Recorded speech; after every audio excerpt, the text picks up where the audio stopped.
Most individuals are aware of the fact that the average annual repair cost for a car depends on the age of the car.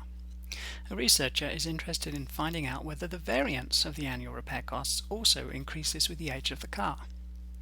A sample of 26 cars 4 years old showed a sample standard deviation for annual repair costs of $170, and a sample of 25 cars 2 years old showed a sample standard deviation for annual repair costs of $100. Part A state the null and alternative versions of the research hypothesis that the variance in annual repair costs is larger for the older cars.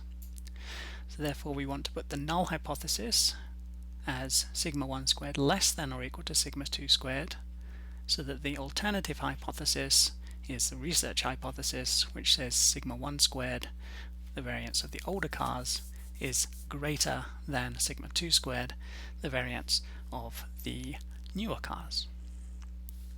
Part B, at 0.01 level of significance, what is our conclusion? What is the p-value? Discuss the reasonableness of our findings.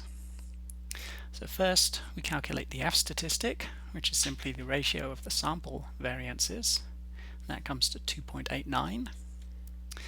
Next we look up an F distribution table to find out where the test statistic would lie, and we're going to use 25 numerator degrees of freedom, n1 minus 1, and 24 denominator degrees of freedom, n2 minus 1.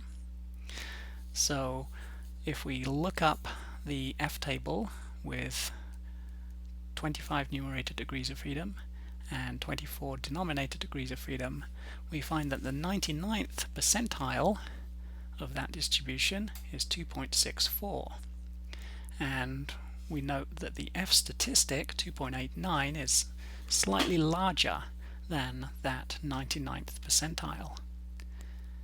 So therefore the p-value, which is the tail area beyond 2.89 to the right of 2.89, is going to be a little bit smaller than 0.01.